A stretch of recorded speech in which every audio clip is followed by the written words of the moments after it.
capítulo 2.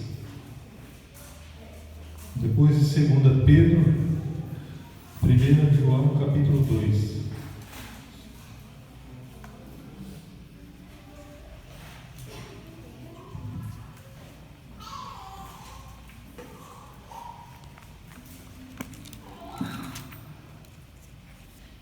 João, capítulo 2. Amém, irmãos?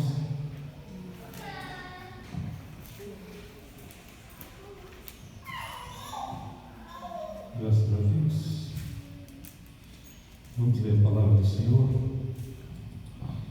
Versículos 1 e 2 diz assim: Meus filhinhos, estas coisas vos escrevo para que não pequeis. E se alguém pecar, temos um advogado para com o Pai, Jesus Cristo, o justo. E Ele é a propiciação pelos nossos pecados, e não somente pelos nossos, mas também pelos de todo o mundo. Ó Deus, nós te agradecemos, Senhor, porque nos trouxeste a tua presença e podemos te adorar, um Deus tão santo e justo, sendo adorado por pecadores, mas pecadores comprados, remidos pelo sangue do Cordeiro. Pedimos que o Senhor nos fale nessa noite pela tua palavra, pois todos nós somos carentes da tua graça. Precisamos ser fortalecidos no Senhor e na força do seu poder. Ajuda-nos, ó Deus, por misericórdia, em nome de Jesus. Amém. Irmãos, a primeira pergunta do Catecismo Maior de Westminster é: qual é o fim supremo e principal do homem? E a resposta é: glorificar a Deus e se alegrar nele para sempre.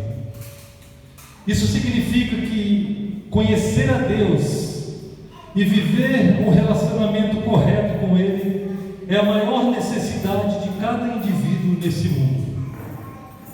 Nós fomos criados por Deus para a glória de Deus, e somente nele, através da fé em Jesus Cristo, nós podemos encontrar verdadeira alegria, gozo, satisfação para a nossa alma. Todo homem vive numa busca constante por felicidade, e de fato nós fomos criados para sermos felizes.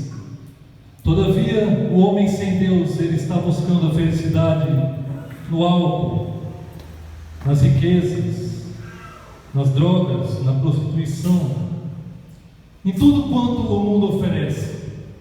E isso só aumenta mais o vazio no seu peito, porque o homem só pode ser verdadeiramente feliz quando ele repousa em Deus. Como disse Agostinho de Hipona, fomos criados por Ti, e a nossa alma não encontra repouso enquanto não descansa em Ti.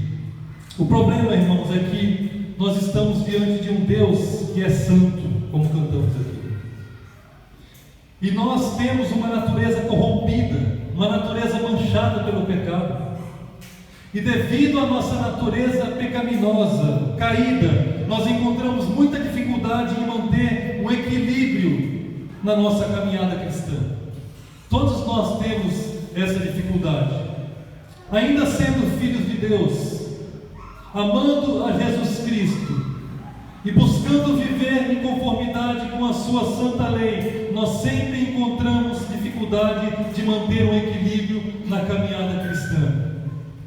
Em alguns momentos da nossa vida nós somos despertados pelo Espírito de Deus e nós nos sentimos fortes, com uma fé inabalável, confiando em Deus, confiantes no Senhor Jesus Cristo, amando, desejando. Nós vamos para a Escritura e como desejamos conhecer esse livro, como queremos nos aprofundar no entendimento dessa santa palavra, como queremos ser guiados por ela a cada passo da nossa vida. Nós passamos mais tempo no lugar secreto da oração, nós nos quebrantamos diante de Deus, choramos, derramamos nossas lágrimas, nos sentimos mais sensíveis, temos mais convicção dos nossos pecados, passamos a odiá-los, queremos ser santos, queremos viver inteiramente para a glória de Deus, queremos ver todos os perdidos sendo salvos. E que momentos maravilhosos são esses, irmãos? E desejamos que esses momentos nunca passem. E às vezes achamos que foi uma experiência tão maravilhosa que parece que de fato não irá mais passar. Mas de repente isso passa. De repente começamos a nos sentir frágeis, novamente, fracos espiritualmente, insensíveis ao Espírito Santo. De repente ler a Bíblia se torna cansativo. De repente dobramos os nossos joelhos e as nossas orações não fluem. Parece que não passa do teto, parece que o Senhor não está nos ouvindo. E nós nos esquecemos que o Espírito Santo clama por nós com gemidos inexprimíveis. E nós cantamos: que segurança, eu sou de Jesus. Mas nós não nos sentimos seguros em Deus. Nós cantamos: eu não olho as circunstâncias, eu só olho o seu amor. Mas os nossos olhos estão fitos nas circunstâncias, nos problemas da vida, nas fraquezas do nosso coração. Em um momento nós nos sentimos como Moisés, que escolheu ser maltratado com o povo de Deus, do que por um pouco de tempo ter o gozo do pecado.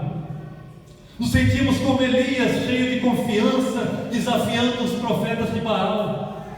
E nós olhamos a situação das igrejas ao nosso redor, um falso evangelho sendo pregado, tantas pessoas se apostatando da fé, e isso nos entristece e nos incomoda. E nós oramos por isso, não queremos ver o nome de Deus ser vilipendiado, e nós queremos que isso mude, e pregamos contra os falsos ensinos. No momento estamos como Pedro, e clamamos de todo o nosso coração, nós bradamos: tu és o Cristo, o Filho do Deus vivo, e nós não temos para onde ir, pois só tu tens palavra de vida eterna. Estamos cheios da graça de Deus, mas de repente nos sentimos como esse mesmo Moisés, dizendo: ah, Senhor, eu sou pesado de lábios, envia outro para fazer isso, eu não tenho capacidade. Nos sentimos frágeis. Como esse mesmo Elias, nós nos vemos debaixo de uma árvore sentado, dizendo: Senhor, para que me serve ainda a vida? Eu estou exausto, cansado, enfraquecido, é melhor que o Senhor me leve logo. Como esse mesmo Pedro, nós negamos o nosso Senhor Jesus Cristo, e não por 3 vezes, mas por dezenas.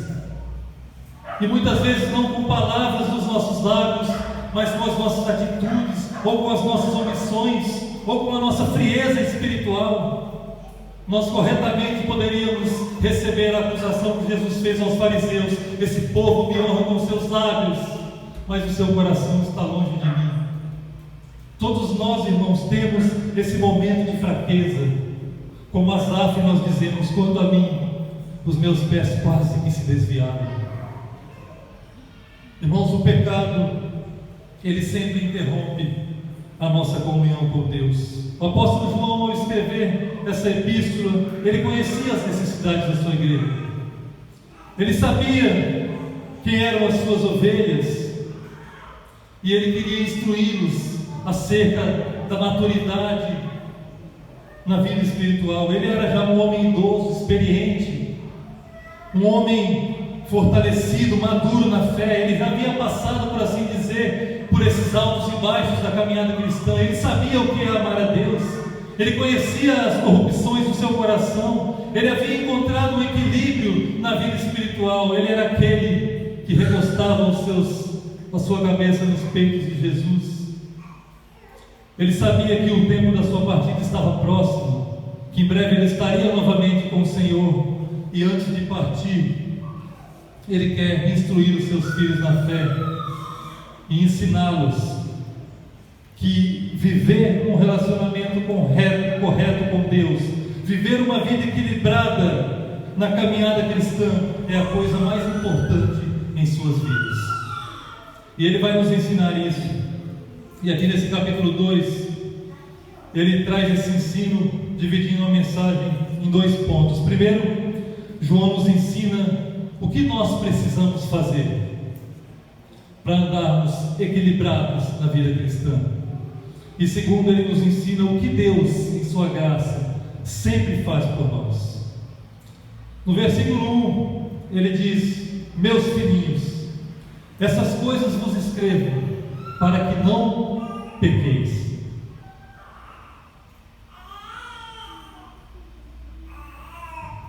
Essas coisas vos escrevo para que não pequeis. Mas o que é pecado? O próprio João, no capítulo 3, versículo 4, ele vai definir para nós o que é o pecado. Ele diz: qualquer que pratica o pecado também transgride a lei, porque o pecado é a transgressão da lei. Pecado é a transgressão da lei, é a desobediência, é a quebra da santa, justa e perfeita lei de Deus. Pecado é tentar ser dono de si mesmo.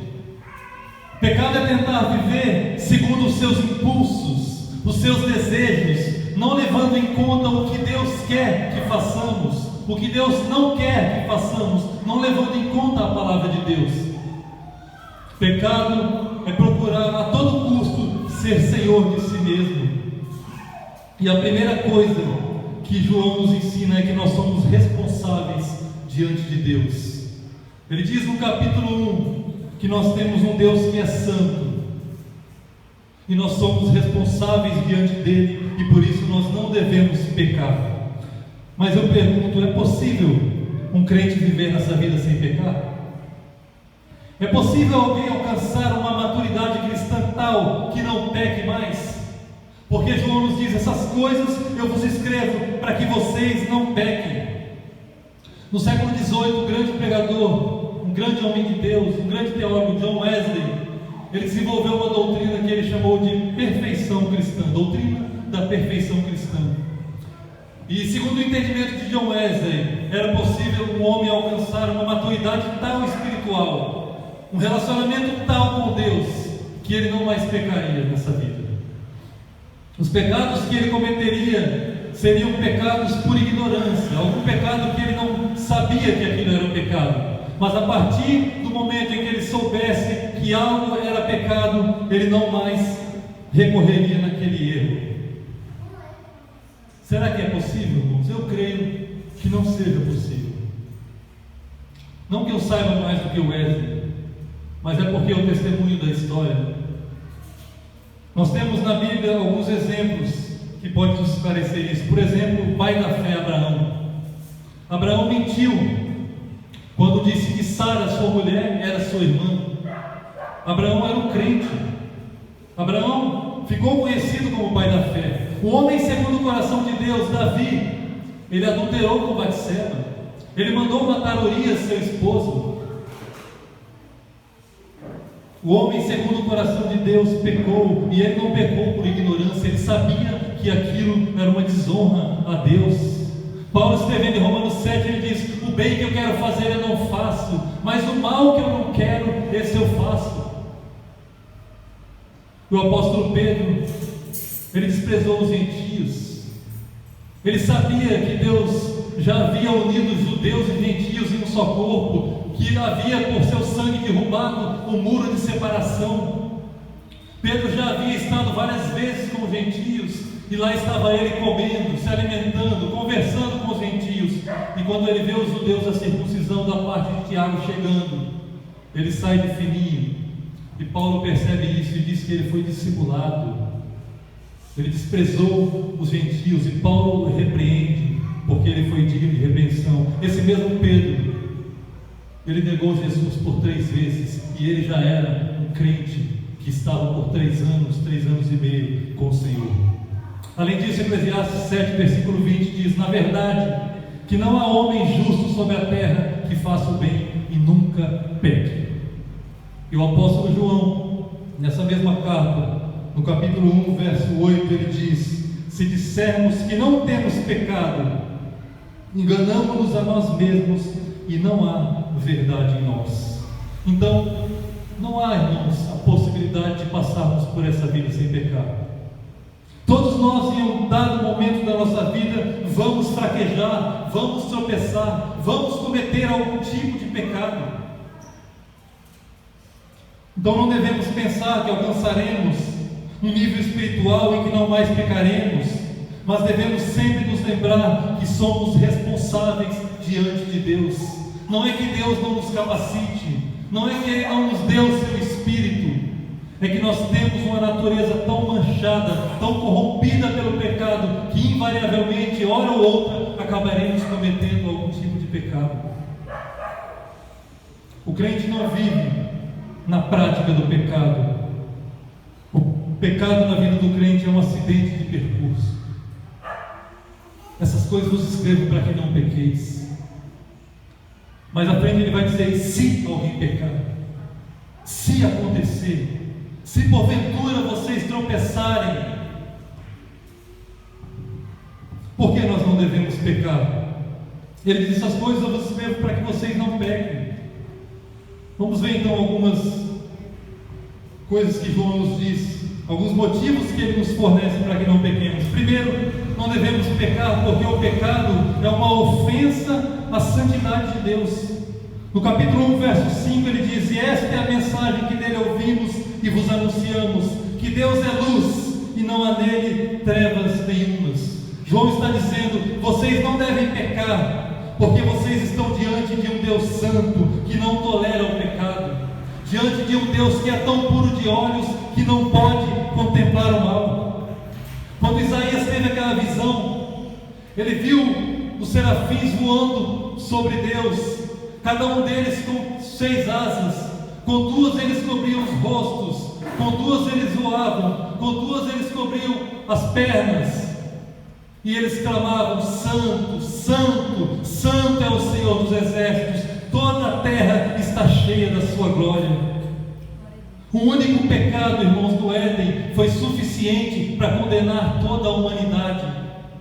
Isso se deve ao caráter santo do nosso Deus, a sua natureza santa, justa e perfeita. Um pecado mínimo que seja é uma ofensa terrível à santidade de Deus. E nós precisamos o tempo todo ter isso em mente, porque nós invariavelmente pecamos. Também não devemos pecar porque o pecado destrói a nossa comunhão com Deus e com os nossos irmãos. Ele diz no versos 6 e 7: se dissermos que temos comunhão com Ele, que conhecemos a Deus, que o servimos, mas andarmos em trevas, em pecado, nós mentimos e não praticamos a verdade. Nós não temos comunhão com Ele. Mas se andarmos na luz, se andarmos em obediência, segundo a sua palavra, como Ele na luz está, então nós temos comunhão uns com os outros, e o sangue de Jesus Cristo, seu Filho, nos purifica de todo o pecado. Qual é o motivo das contendas entre os irmãos? É a falta de um relacionamento correto com Deus. Quando não entendemos o caráter de Deus, quando não conhecemos de fato quem é o nosso Deus, invariavelmente iremos pecar e será quebrada a nossa comunhão com os nossos irmãos. Ele também nos diz que não devemos pecar porque o pecado foi a causa de tanto sofrimento ao nosso Senhor. Pensa nisso. Você é um filho de Deus, justificado, resgatado pelo sangue de Cristo. Mas já parou para pensar por que Jesus teve que deixar a sua glória no céu? Por que Ele teve que abrir mão da sua glória, se fazer homem, nascer de mulher, nascer debaixo da lei, debaixo da sua própria lei, se submeter à sua própria lei? Por que Jesus teve que viver passando as limitações que nós passamos, o cansaço, a fome, o sofrimento? Por que Ele teve que ser chicoteado? Por que Jesus teve que ser zombado, cuspido? Por que colocaram uma coroa de espinho na cabeça dele? Por que cravaram uma espada no seu lado? Por que Ele carregou uma cruz pesada sobre os seus ombros? Por que Jesus foi para aquela cruz e morreu pendurado naquela madeira? Por causa dos nossos pecados.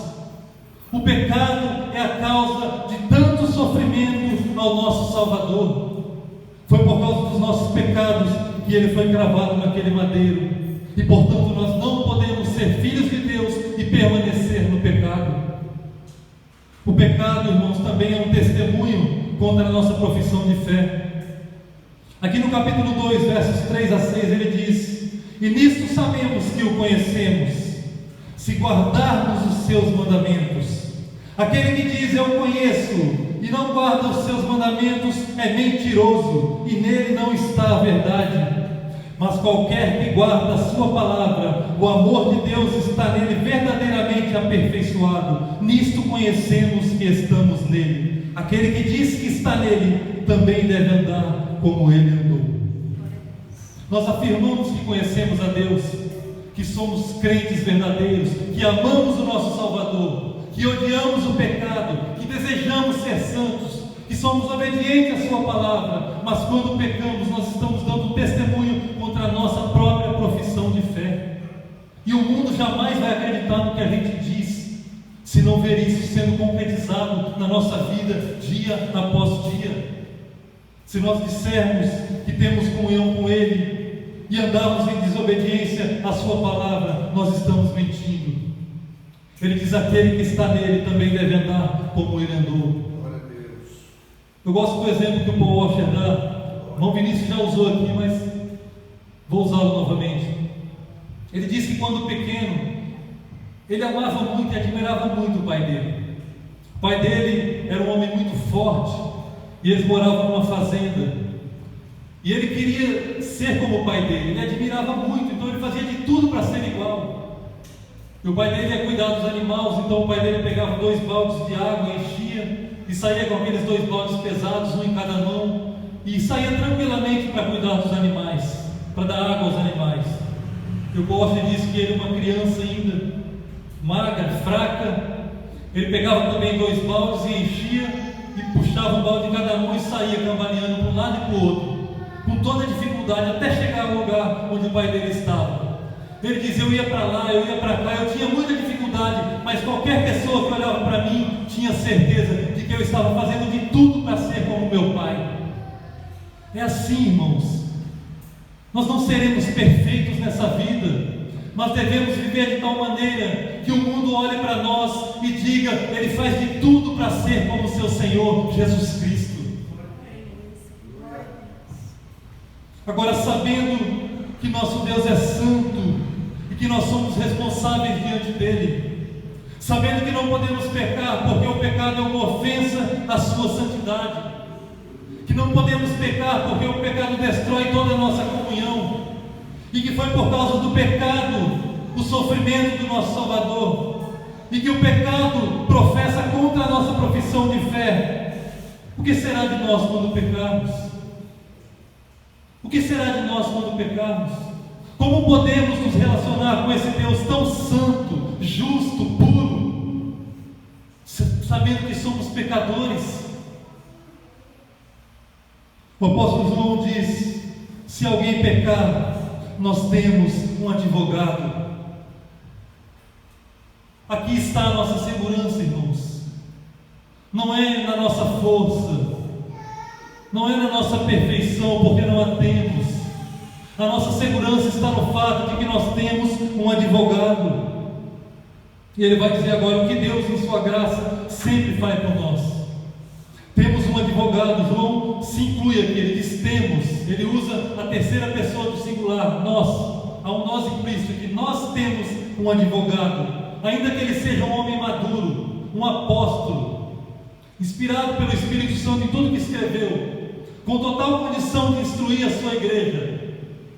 Ele se coloca como um deles, ele não se sente superior. Ele diz: eu sou também como vocês, eu também sou pecador, eu também sofro tentações, a minha natureza também é manchada pelo pecado, eu também careço de um advogado como vocês carecem. Mas nós temos um advogado. E para quem é esse advogado? Será que esse advogado é para cada pessoa nesse mundo? Não, irmãos. Esse advogado é para aqueles que creem no Filho de Deus. Nós temos um advogado. O mundo está sem esperança, o mundo está perdido, o mundo não tem um advogado junto do Pai. mas nós temos um advogado, ainda que sejamos fracos muitas vezes, quando pecarmos, podemos recorrer ao nosso advogado e ele intercederá por nós diante do Pai. Nós temos um advogado. A palavra advogado aqui é a palavra paráclitos ou paracletos. Significa um intercessor, um consolador. É alguém que defende a causa de outra pessoa diante de um juiz. E João, ele usa essa mesma palavra 4 vezes em seu evangelho, referindo-se ao Espírito Santo. Aqui ela se refere ao próprio Cristo. No evangelho, das 4 vezes que ele cita, ela se refere ao Espírito Santo. Em João 14, versículo 16. João 14, versículo 16, ele diz, versículo 15: se me amais e guardais os meus mandamentos. 16: e eu rogarei ao Pai, eu intercederei ao Pai, e Ele vos dará outro paracletos, outro consolador, para que fique convosco para sempre. No versículo 26, o próprio Jesus diz: mas aquele consolador, aquele paracleto, o Espírito Santo, que o Pai enviará em meu nome, esse vos ensinará todas as coisas e vos fará lembrar de tudo quanto vos tenho dito. No capítulo 15, verso 26, ele usa mais uma vez essa palavra. Ele diz: mas quando vier o Consolador, que eu da parte do Pai hei de enviar, aquele Espírito de verdade que procede do Pai, ele testificará de mim. E por fim, no capítulo 16, verso 7, João diz: todavia digo-vos a verdade, que vos convém que eu vá, porque se eu não for, o Paracleto, o Consolador, não virá a vós, mas quando eu for, vou-lo enviarei. Irmãos, esse Jesus que enviou o Espírito Santo para habitar em nós, para nos consolar, para nos ensinar todas as coisas, para nos guiar e para nos dar testemunho do próprio Cristo, esse mesmo Jesus está diante de Deus como nosso advogado, defendendo a nossa causa. Ele não apenas amou os seus até o fim quando esteve nessa terra, ele continua amando os seus no céu à destra do Pai. E ele nos deu o seu Espírito quando partiu, o outro Consolador, e o Espírito também intercede por nós. A Bíblia diz em Romanos 8 que nós não sabemos orar, pedir como convém, mas o mesmo Espírito intercede por nós com gemidos inexprimíveis. Nós temos dentro de nós o Espírito Santo que o Cristo nos deu, e ele intercede por nós ao Pai. E nós temos no céu, à destra de Deus, o Filho que morreu por nós, que não se cansa, que vive para interceder por nós diante do nosso Deus. Nós não temos por que temer. E João diz que ele é Jesus Cristo, o justo.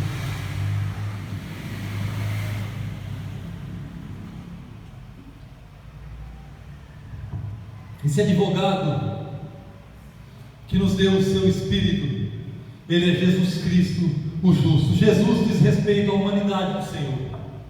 Quando João escreveu essa carta, havia na época uma seita, o gnosticismo, uma seita que estava surgindo já no primeiro século. E essa seita negava a humanidade de Jesus Cristo. E estava causando muitos males à igreja, causando muita confusão. Os gnósticos entendiam que a matéria era algo má e o espírito era bom. O pecado se estabelecia na carne, mas o espírito era perfeito. Então eles não conseguiam entender como Deus poderia ter se encarnado, como o Cristo poderia ter se feito homem. E eles começaram a negar a humanidade do Senhor Jesus Cristo. Outros diziam que não, Jesus era apenas um homem comum, era um homem qualquer, como qualquer outro homem. O que aconteceu foi que, por ocasião do seu batismo, o Espírito de Cristo desceu sobre ele e o capacitou para fazer a sua obra até a cruz. E no momento da crucificação, o Espírito de Cristo saiu dele, e esse Jesus, homem que não era Deus, morreu crucificado no madeiro. E João vai corrigir esse erro aqui, e ele diz Nosso advogado é Jesus, se referindo à humanidade do Senhor. Lembra da passagem de José, quando ele tenta deixar Maria? Ele descobre que sua esposa, sua futura esposa, está grávida. E ele sabe que o filho não é dele, eles não haviam ainda se relacionado. Então ele, sendo um homem justo, intenta deixá-la secretamente, porque não a queria infamar, diz a Bíblia. E quando ele está pensando em deixá-la, o anjo aparece a ele em sonho e diz: José, filho de Davi, não temas receber Maria, tua mulher, porque o que nela está gerado é do Espírito Santo, e dará à luz um filho, e chamará o seu nome Jesus.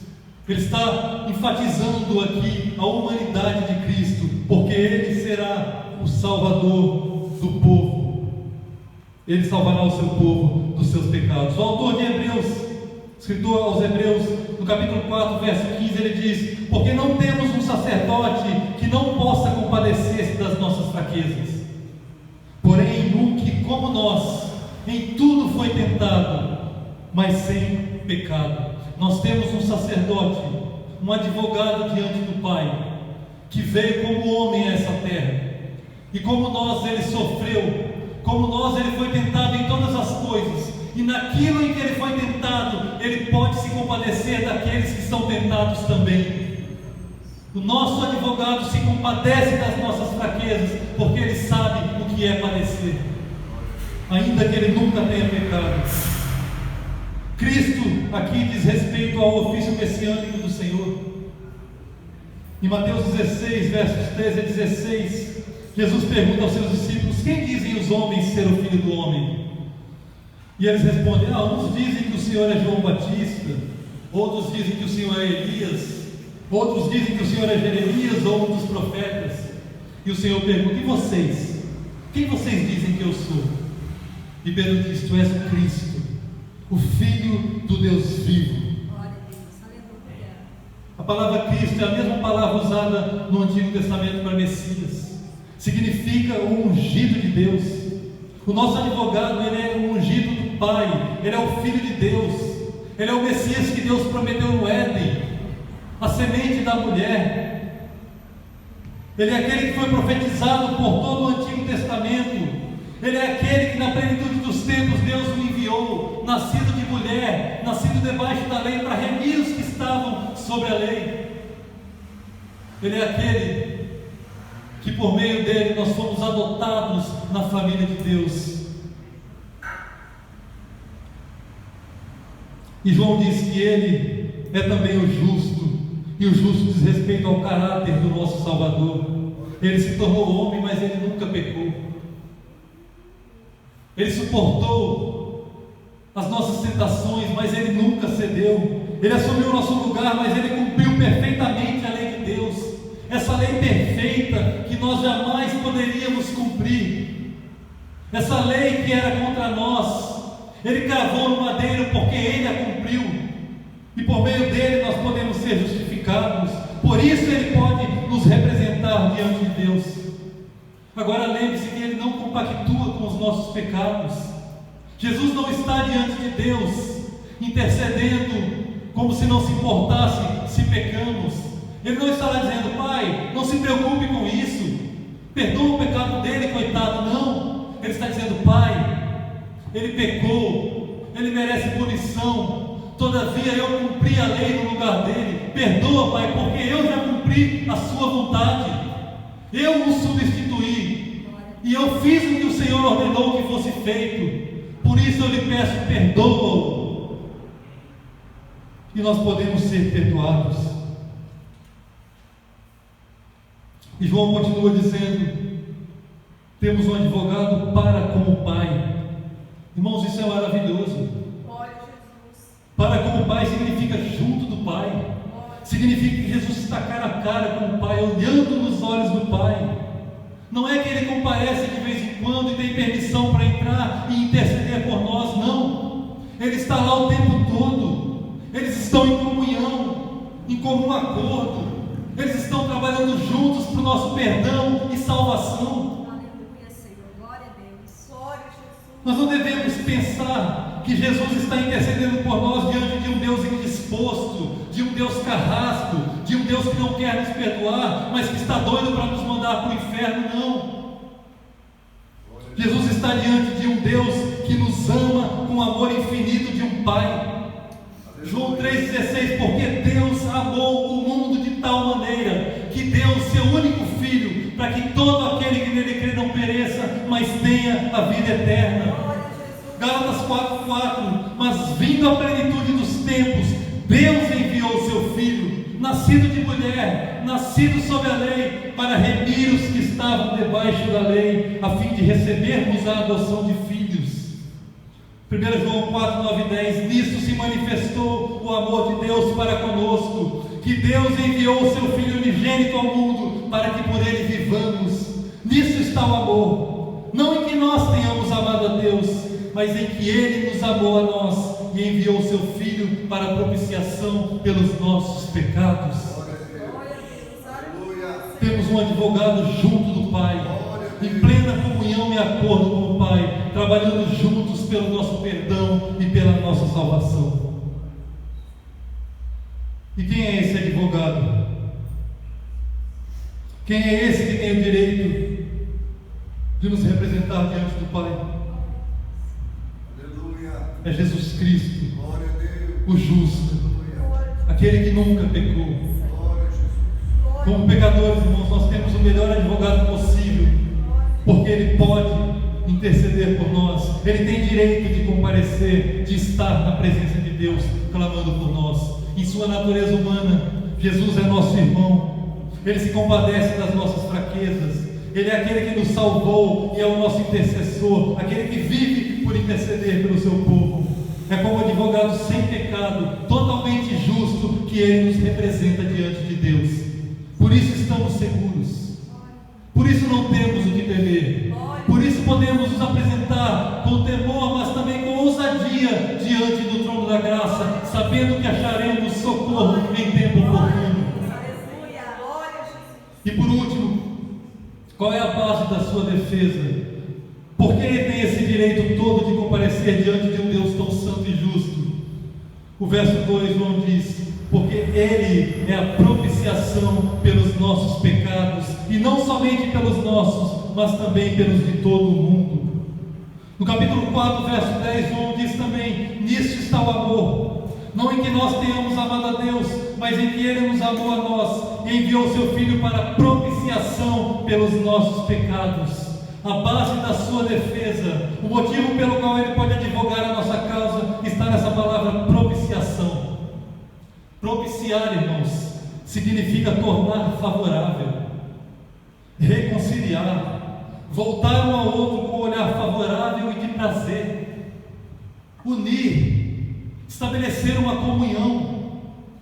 João nos diz que Jesus Cristo, o justo, é a nossa propiciação. Foi ele que entregou a sua vida por nós na cruz, ele que derramou o seu sangue pelos nossos pecados. Portanto, ele é o sumo sacerdote e também a oferta, também o sacrifício. E é porque ele morreu pelos nossos pecados que ele pode interceder por nós diante de Deus. No Velho Testamento, há uma figura muito importante que mostra a nossa condição como pecadores diante de um Deus tão santo. Havia uma arca que tinha sido construída, que era a arca do testemunho. Ela foi construída e foi feita uma tampa que se chamava tampa do propiciatório. Em cima dessa tampa tinha 2 querubins. Eles ficavam um de frente para o outro, com os rostos virados para baixo, olhando como se estivessem olhando para dentro da arca. E o que é que tinha dentro da arca? A Bíblia diz em Hebreus 9 que dentro da arca tinha as 2 tábuas da lei quebradas, um vaso de ouro que continha o maná e a vara de Arão que havia florescido. E o que isso significa? A arca era chamada Arca do Testemunho, porque os querubins testemunhavam o pecado de rejeição do povo. As tábuas da lei, quando Moisés subiu para receber a lei, Deus disse: desce, Moisés, porque o seu povo está na idolatria. Quando Moisés chegou, ele quebrou as tábuas, nervoso, Aquelas tábuas dentro da arca simbolizavam a rejeição da lei de Deus. O vaso de ouro contendo maná, Deus todo dia enviava maná para o povo, e o povo começou a reclamar, mas de novo esse maná, a nossa alma tem fastio, nojo desse pão tão vil. E esse pote de maná dentro da arca, os querubins testemunhavam a rejeição da provisão de Deus. E a vara de Arão, quando eles começaram a indagar, mas quem são vocês para nos governar? Também nós somos filhos de Deus, não precisamos ser governados por vocês.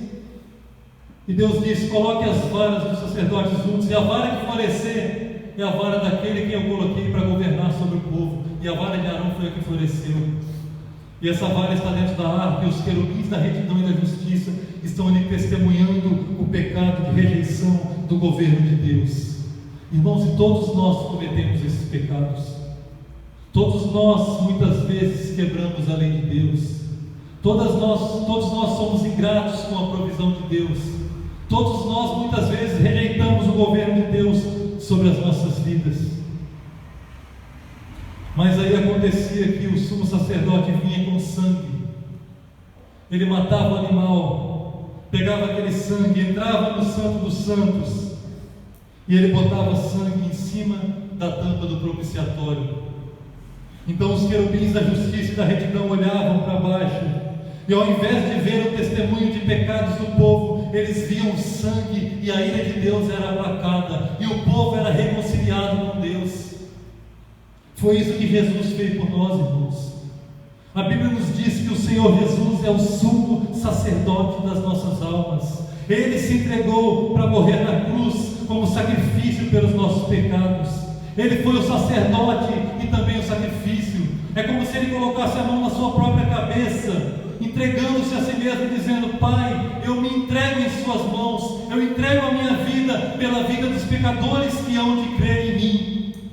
E é por isso que podemos descansar, porque nós temos um advogado junto do Pai, que é Jesus Cristo, o justo, a propiciação pelos nossos pecados. Descansa no Senhor. Quando você se sentir fraco, corra para Deus e lembre-se: por mais fraco que eu seja, eu estou preso à perfeição do meu Salvador. O sacrifício dele me é suficiente, a justiça dele me foi imputada.